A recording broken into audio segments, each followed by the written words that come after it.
Hi everyone, Oliver Armstrong here. I'm often talking about how limited the conscious mind is and how amazing the unconscious mind is.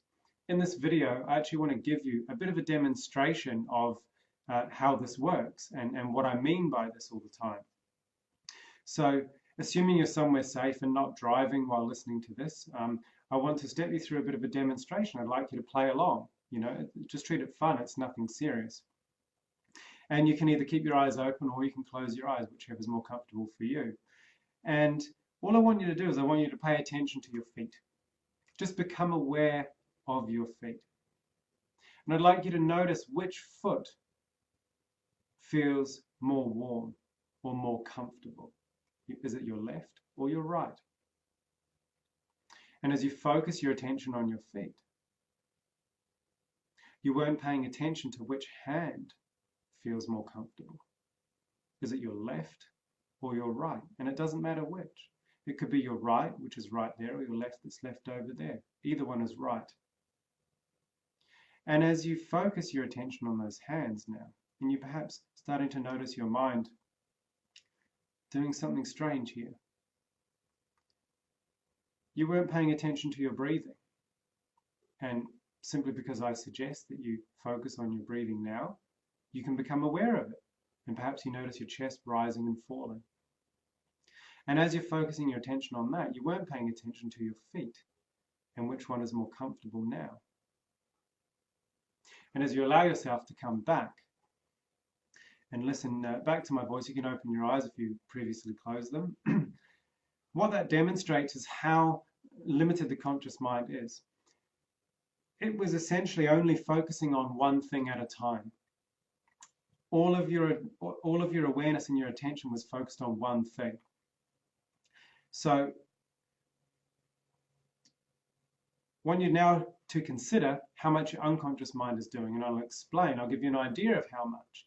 There's your blinking, making sure your eyes have enough moisture on them, your breathing, your immune system, your heartbeat, your digestion, your balance. If you're holding your phone up watching this video, there's a balanced tonicity between or a certain tonicity between the muscles in your arm to hold it up without you having to consciously think about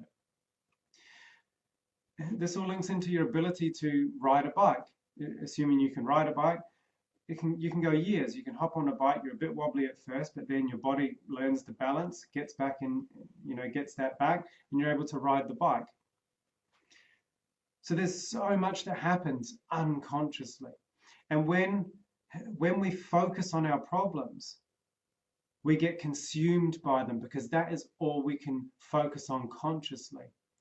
Our unconscious mind can focus on everything else, but consciously, where our attention goes, essentially all of our energy flows to that point. So this is, in a therapeutic context, traditional talk therapies will have you talking about your problems over and over again, specific details, what happened, what were you thinking, what were you feeling. What this is doing is putting all of your conscious attention on that.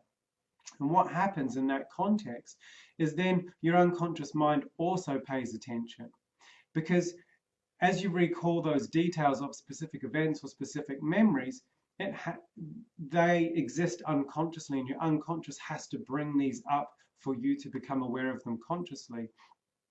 So you are consciously making yourself feel bad in that therapeutic context. Well, not you, but that is what is happening. And you focus your attention on these details, and unconsciously you're bringing this stuff up, so you're kind of focusing unconsciously as well. Of course, it's still doing all your other stuff, your immune system, your breathing, your heartbeat. Am I safe right now? Where's the exit? It's checking what you can smell, what you can hear, what you can see in your periphery. So that it's doing so much for you unconsciously, yet consciously you're re-traumatizing and going through this horrific event or events. And then because the unconscious has brought all this stuff up and you're aware of it consciously, the meaning you give to it creates an experience where you feel bad. And this is why people often feel worse after talking about their problems over and over again. So how it differs to what I do as I mentioned in my posts and my videos, I work with the unconscious mind, with the emotions, and the emotions exist unconsciously. Because if emotions determine thoughts and behaviors. So if we change the emotions, it changes the thoughts and the reactions or the behaviors. Now, how this works, in an example of how this applies in my approach, is like the unconscious mind. I get you to think of everything else that's not that problem. So rather than focusing on that problem, what's everything else you haven't considered that if you did consider it, would allow you to think differently, to get a different meaning and allow you to move forward? Because if you think of your problem, right? So let's just say that my fist is a specific problem, a specific memory, specific event. When we focus our attention on it, it's almost, our attention goes right into it. So that's basically all we can see. We're focused on our problem. But when you take a step back and you think, what's everything else that's not that, right? That zooms out. Well, it's infinite, and our problem becomes smaller. Okay? But that's the limitation of the conscious mind. When we focus on something, anything, we get consumed by it consciously, and our unconscious is drawn into it as well, because a lot of our unconscious processes have to exist and have to help us out consciously. So that's a quick example of how limited the conscious mind is. Okay? It will focus on where we want it to focus, and our attention will be consumed. All of our energy will focus on that point. So like I said, a big part for me is to take people's focus and essentially their energy to everywhere else they haven't been looking in order to solve their problem. If you'd like to know more about how my approach works and more about what I'm talking about here, feel free to message me. I'm happy to explain further. So really, I just want to end on the note of